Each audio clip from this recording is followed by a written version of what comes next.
Previously on Handbook for Mortals. Hiya. Yo. Hey. Ooh.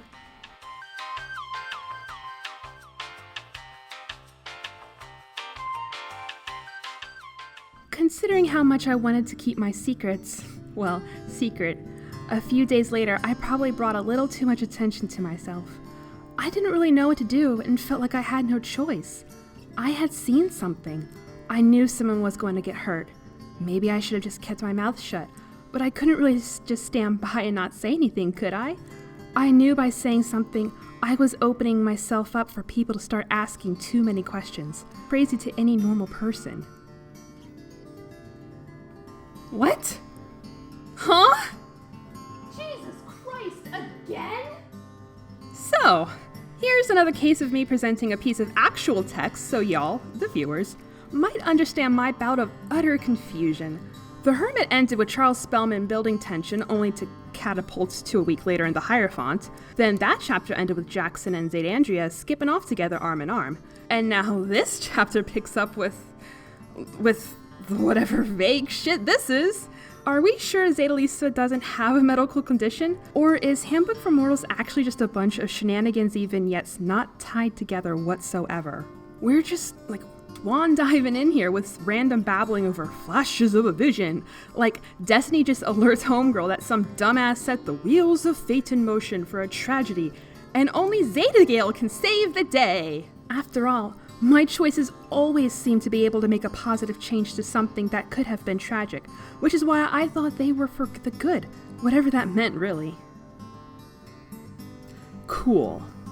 From what I can sorta kinda understand here, we've leapt some hours forward in time. Zadison rambles about going all that's so Raven everywhere without actually divulging any contents of said vision to us. It's legit just like, holy shit, this thing's just happened. Destiny's telling me to act now. Like, bitch, what did Destiny say? Girl, I need receipts. So she runs to Mac and questions if everything truly passed his safety checks in an attempt to warn him of whatever bad thing she kinda saw. He just needs to believe her, man. 'Cause her feelings are absolutely never unfounded, okay? Mac logically takes this bout of sheer condescension the exact way I do when reading this. His eyes were closed and he had the look of someone who had been suddenly hit with a headache. I feel you, bro. She takes the hint and fucks off, resolved to save the day on her own. Zadalette gets to her position on top of her platform for the rehearsal run-through. She's on the lookout for some disaster to go down. Behind her on the catwalk are Riley and Sofia. Sofia complains about not wanting to wear the required safety harness because it's so uncomfortable. And Riley's all, so are broken necks. Zadebree's ears are perked. Broken necks? Wait, I heard that. Where? No, seriously, where? Because I sure haven't heard anything about that. Why would Riley say that? I asked myself. I don't know. Maybe he had some freak accident in the past involving broken necks and no harnesses. Then the platform they're on starts to move through some mysterious glitch, and they're all like, the fuck? Sofia, of course, slip and slides right off the catwalk. Zadabelle utilizes her lightning-fast reflex powers to save Sofia mid-fall. Gotta go fast. To ensure she lands in the pool and not go splat on the metal stage. She then throws off her harness, dives into the pool, fishes out Sofia, and gets right to the CPR. And Mac is in the background freaking out all over Riley. Sofia comes to, people finally chill, and Tad comes over to question how she was able to attack into her inner Sanic. Zadesica laughs it off and finds an excuse to just cheese it. That's the Cliff Notes version of the event. It was a jumble to decipher only because we're never privy to any bits of Zadia's vision ahead of time, so we don't have any inkling of clues to pick up on and then piece together till the very end. We're just tagged along on that gravelly asphalt again, at the complete mercy of this fucking walnut. Anyway, there's a scene break, and we jump into Mac's dazed out italicized point of view. Yay, yay. Mac and Tad chat over how Zadian approached Mac earlier with her warning premonition. Tad's all like, her, shoulda listened, derp derp derp. And Mac's like, yeah, sure, okay, whatever. I wondered if he was angry at me, or just angry that I'd been right. Excuse me. What? Are we still in Zadigan's point of view? But Serum, I thought this ridiculous doped out italic seam break style was exclusive to Mac? That's what I thought had been established from the past time we had this? What the hell? Does this mean that everything's still in Zadamina's first person perspective and she's just totally omniscient? Like all this crap she just witnessed through her secret third eye? Oh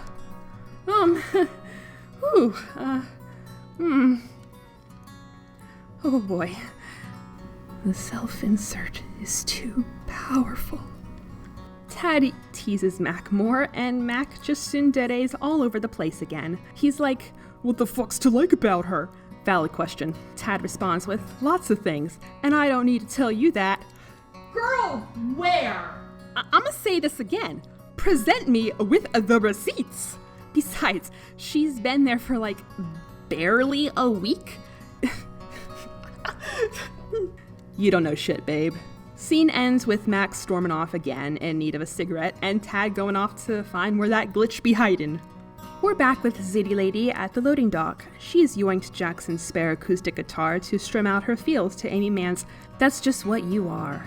And, of course, Mac happens to step out for his smoke break at this exact moment. She pretends he's not there and continues to sing. Oh, I swear to God, I better not turn the page and see more fucking lyrics. Oh.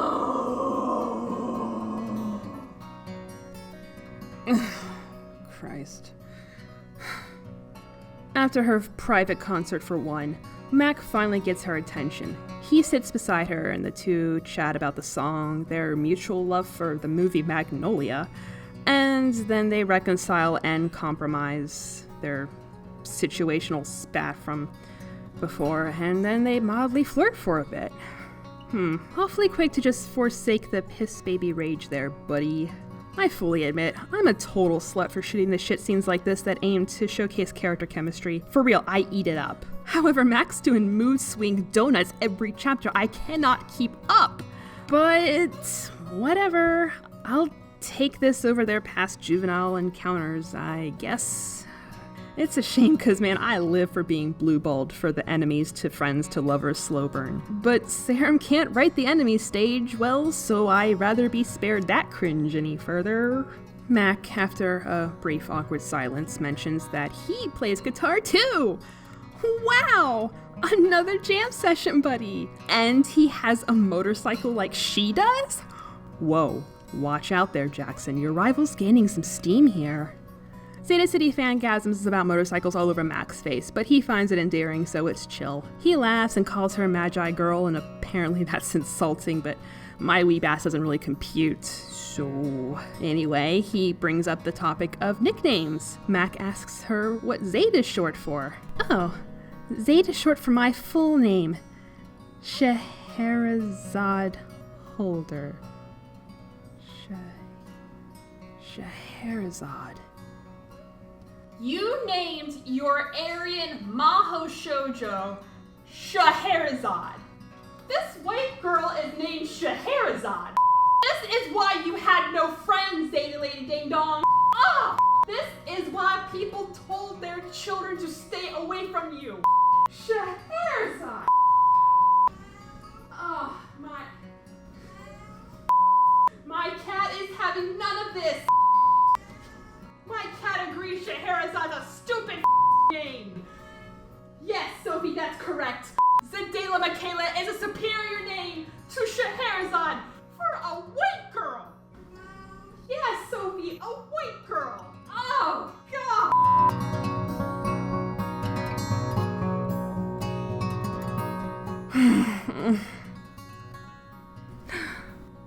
Son of a bitch.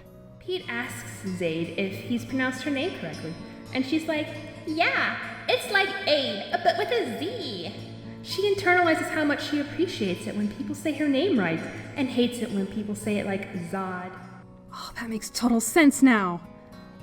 Sarah went and actually bamboozled me. Who'd have thunk it? The one time her foreshadowing paid off. But, oh God, where the fuck do you get Zade from Scheherazade? And why? There are other options. Cher, Shara, Sherry, Hera, Airy, Raza, if you still want to keep that unique route. Guess I just gotta drop the Zade misnomer gag now. I cannot enable that any longer. Mac then asks Zade for her middle name, and it's Esther. And shit, man, that's the much cooler name. It's retro. Why not use that? Scheherazade, Esther, Holder. My God, that is a mouthful. Oh, God. I now feel like I've been struck with a headache. No, Girl, you'll name it Sherry now. And with Mac, he's got that nicknameception too. He was called MacGyver as a kid because we're told that he's good at fixing stuff.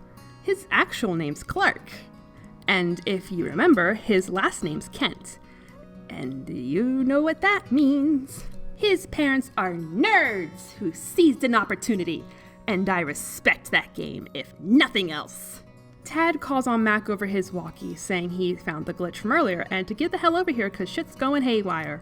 So as Mac goes through the character cycle and revolving door, Jackson swaggers right on out. He plants himself a little too close to Sherry, and she asks how Sofia's doing, and he's all like, lol, aside from her minor concussion, it's only her ego that's really injured. Yeah, buddy, okay, like OSHA's totally gonna let that one slide. Barely a minute passes and he says they should go back inside, so they get up and he's rocking the ooh eyes, being all like, you're pretty amazing, you know that? You really are. You've known her for a fucking day, Jessica, relax. And that's the end of the chapter.